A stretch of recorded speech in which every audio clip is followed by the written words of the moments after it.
Regards from Lviv, Ukraine.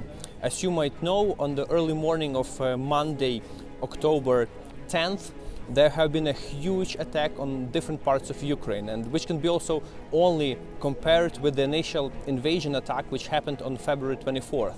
So basically there are over 70 different bombings happened all around the country, including western cities of Ukraine and including Lviv, where I am staying now.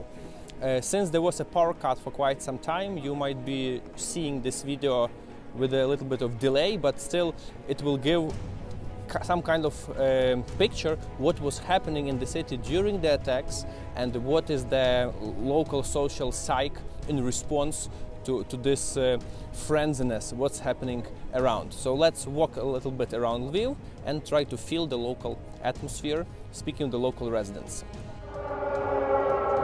Wow! How do you feel this morning in Ukraine? Yeah, this morning I woke up here in Lviv from my mom's calling. She was asking what's happening in Lviv because she knew that there were some heavy rocket bombing here. And as well as here, there were some rocket bombing in city center of Kyiv. I know that there was the kindergarten bombed and there were some office buildings destroyed. So it's kind of heavy morning for all of us Ukrainians because more than 75 rockets were fired towards Ukraine. So all that I can say, fuck Russia, fuck Russians, and we will stand strong whatever amount of rockets you have. Slava Ukraini! Героям слава! What can you say about this morning? Like what happened to you? How do you feel? So I came just out with the small sweater to walk 10-15 minutes, and then the people, they started gathering. I didn't hear anything because I have not good ears, but they started gathering. What else? So there are 26 rockets are coming to and it was chaotic. Nobody knows. So I went to a bunker. They showed me the bunker. I was there, then going out, I don't know what to do, yes. And then I went to this bunker. Bunker was in the city council? Yes, the bunker is sitting, but it's not normal, so I just went there, yeah. So because they were crying on me in Ukraine, I didn't understand, so I went there, and it was very good. People called you there, yeah? Yes, let's say, so I saw people gathering in one place. So that's why I know that something happened, yeah. So I was not in panic, yeah? Yeah. I'm not in this type of man, but that is unique experience. It's unique, but not really for everybody. Yeah, oh shit. Yeah. How was your morning today? Morning, not started with coffee, as you know. The longest air raid alarm from the start of the war.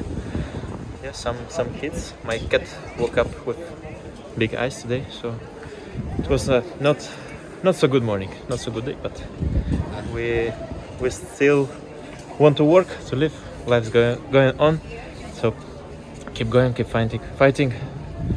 I hope for a better day tomorrow. Okay, good luck. Good luck. What happened in the morning?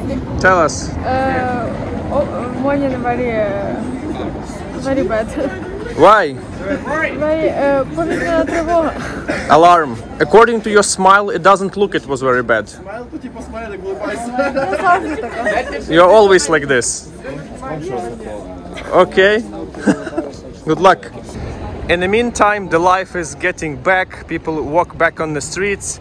Shops are getting opened and it's becoming more busy on the streets, right? It's like Bratislava, you told.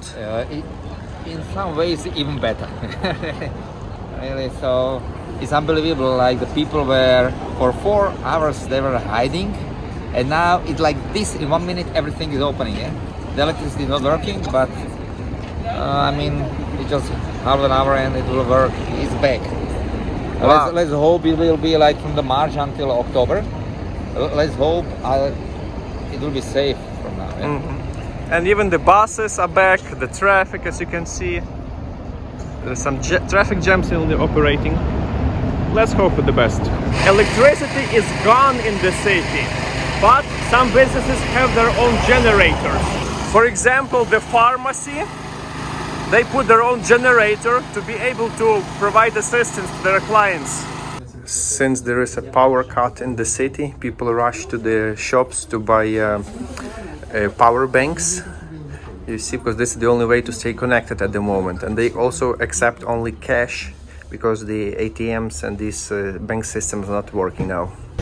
There is a smoke across the other part of the city, so let's go there and see actually what's happening. It's probably one of the objects being attacked. The closer we are getting, the more evident the smoke is, as you can see, with a nice historical church on the first front view, but then it's, yeah, the smoke. Wow.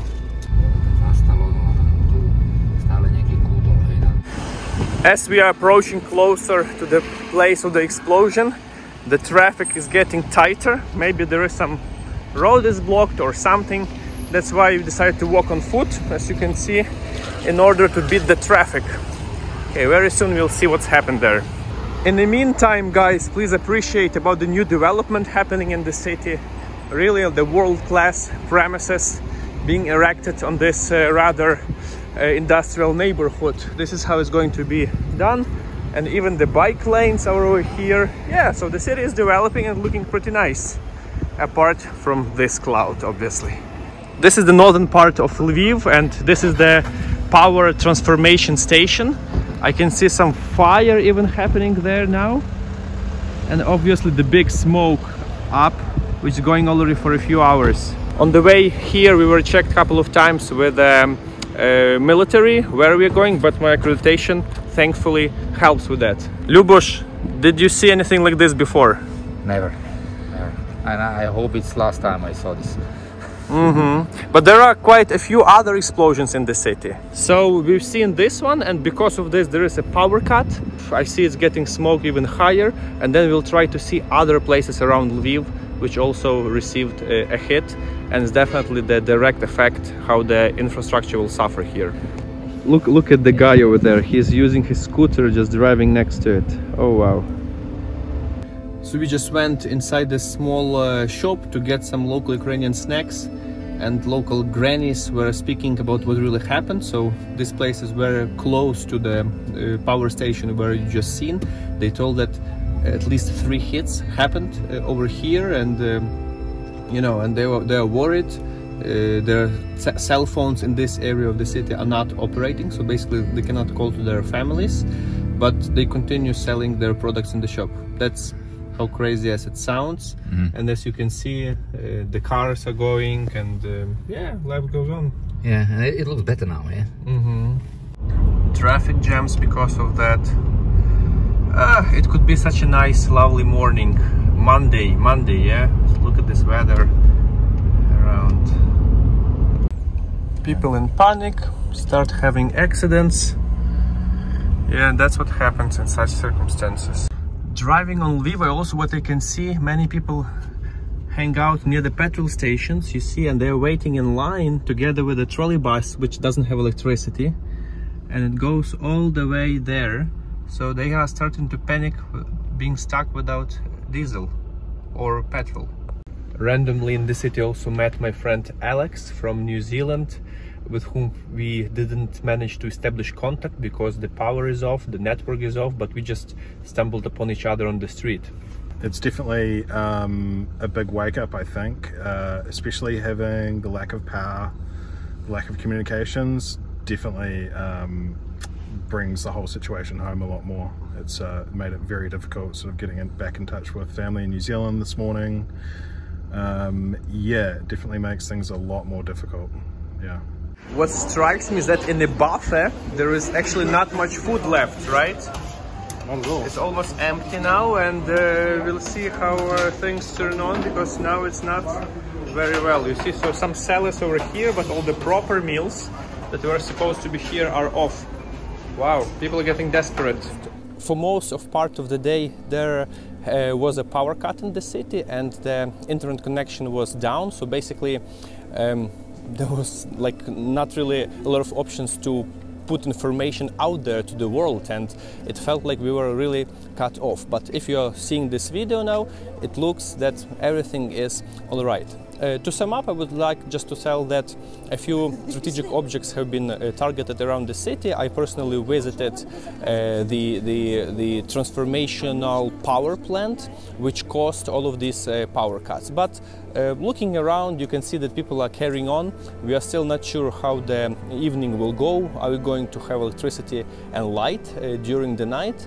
But hopefully I gave you some kind of information what was around the city during this one of the craziest times of war in Ukraine, guys. Please stay safe, stay with Ukraine, and looking forward to see you in the upcoming videos. It was Orest reporting from Lviv, Ukraine.